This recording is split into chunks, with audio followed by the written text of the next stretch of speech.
Hi and welcome back to another video on the Malvern line. Today, as you can see, we have got a model from Hatton's, the P-Class 060T. I've never been on the P-Class. I have seen it on the Bluebell line and I was absolutely gutted that it wasn't running when I went down because I think they are beautiful locos, especially the ones on the Bluebell line. I was hoping to get the Bluebell livery in blue, the Bluebell named loco. But instead, I have gone for this one, which is the SE&ER fully lined green livery.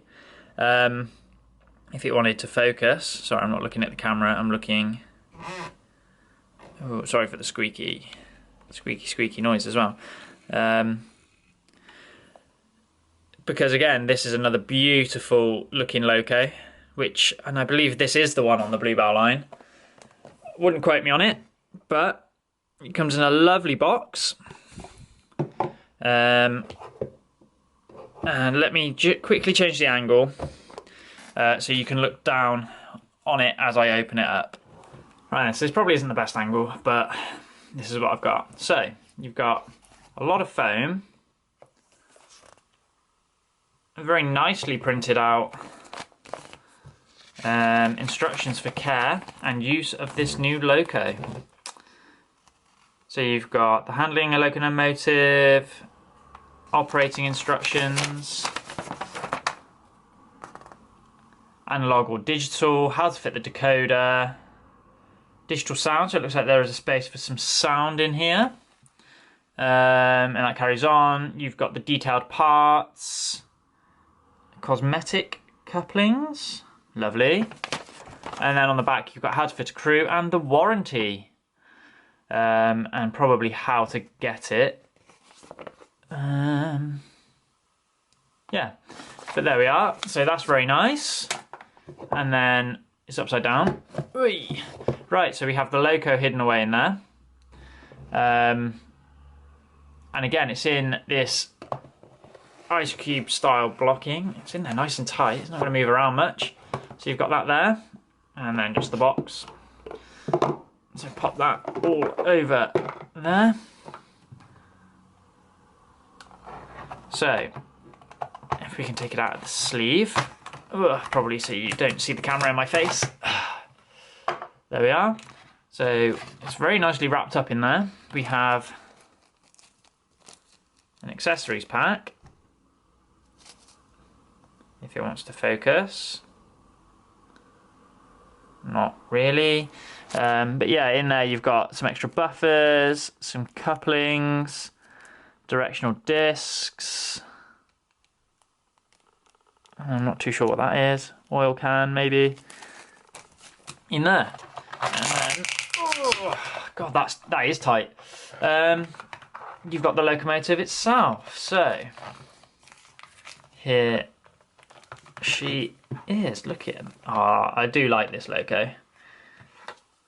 So we've got that one just there. Again, I think I will quickly change the angle. Sorry, so you can see the loco a little bit better. And here we are then, guys. So here we have the P-Class by Hatton's. And it doesn't show up on the camera as well as it does in the flesh, but the detail on this loco, just the paint, the way the paint's been applied or the detailing has been applied, it's absolutely brilliant. Like, if I try and not get a glare, you've got the wording or the lettering in like a shadow style, which looks great. The emblem on there is in such great detail. If it focuses, I hope it will. Try and do it one-handed without breaking the loco. It doesn't quite want to, but hopefully I might be able to take a photo and screenshot it on for you in the video. The emblem on there is crisp I particularly like how the wheels are painted on this Loco.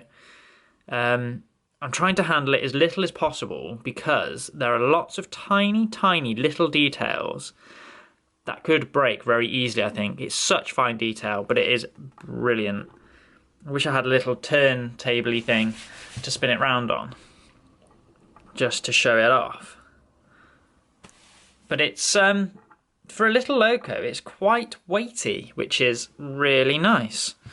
I assume it'll stick to the track better and potentially pull some rolling stock quite nicely. But now that I've seen this Loco, I'm not so bothered that I didn't get the Bluebell one. If it ever comes back out, I probably will. But it's got to be said that this little P-Class looks absolutely fantastic. Even the lettering on the running plate there is fantastic. You've got all the pipe work. Oh, look at it on this side. Just in here, this is such fine detail. It's all, I assume, separately fitted because that is fiddly. Sprung buffers, as you can see. All that detail. You've got like the maker's plate, the lettering, or the numbering, lettering in very, very fine detail. All the lining around the footplate and the steps and things, absolutely brilliant. I haven't had a look in the cab yet. Let's see if we can get a shot in the cab in a second. Even the coal on the back is great. Hosing pipes. There's even lining on the buffers. Ooh, if I could actually show that on camera, that'd be great. But yeah, even on the buffers, you've got all this lining. Even like the windows have been picked up beautifully. Little whistle on the top. Like, for £99, I know it's a small Loco. Even like this little tap here next to the cab. Like, you just don't want to touch it because you might break it, but that is absolutely fab. I'll see if I can get a picture of the inside of the cab for you. Like, you can see it through there a little bit, and it looks very detailed. If I put my head in the way, you won't be able to see it, but I'm going to have a look in there, and potentially with my phone, I'll try and get a snapshot in there. But, yeah, this Loco looks fabulous. I will get it up on the rolling road for you now so you can see it moving.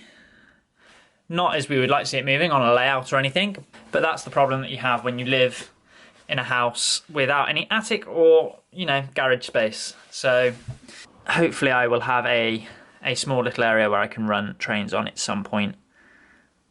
But this guy looks great. So I'll just get him on the rolling road for you now, guys.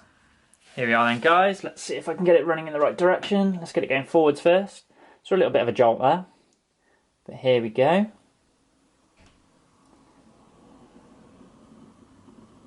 It looks like it's got decent slow speed on there though. That's very nice. We'll pick it up slowly.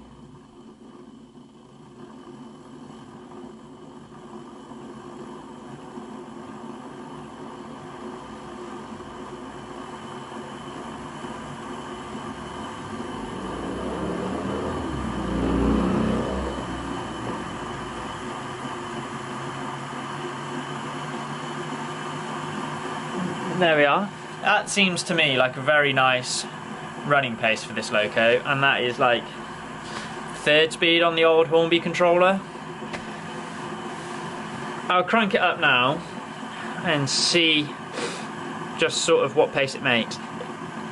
On here it probably sounds like it's making a lot of noise, but it is on a wooden desk on these rollers, so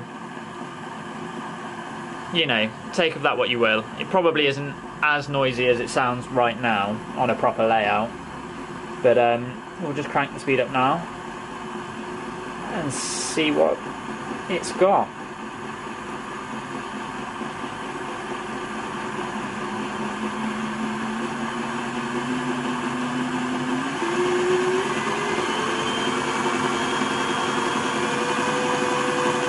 Okay, that is top speed. And there's not actually that much wobble on there, which is nice. I'm going to bring it down though.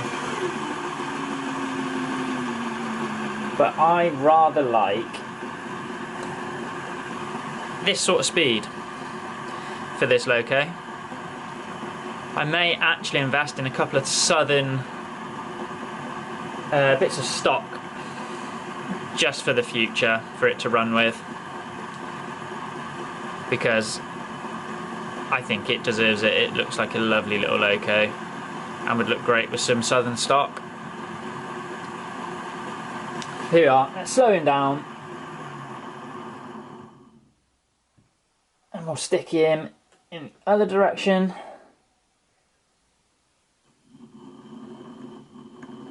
Slightly less smooth going backwards, but still very good.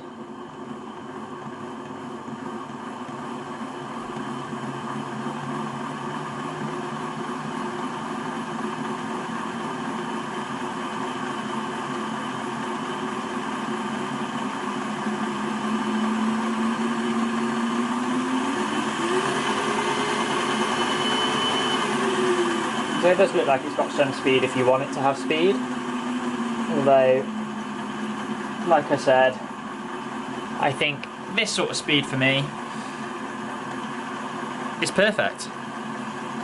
And if anything, I'm going to have him running even slower than this. So, there we are. What seems to me to be a very lovely little loco. Price is not through the roof. And for the detail on it, I think it's probably quite reasonable. And the packaging itself, I doubt it'll get damaged going through the postal system. It's arrived to me very nicely. No damage that I can see. You just got to be rather careful with it because there is so much detail on it. But there we are, guys. That is a little look at Hatton's P-Class in this rather lovely SE&ER livery.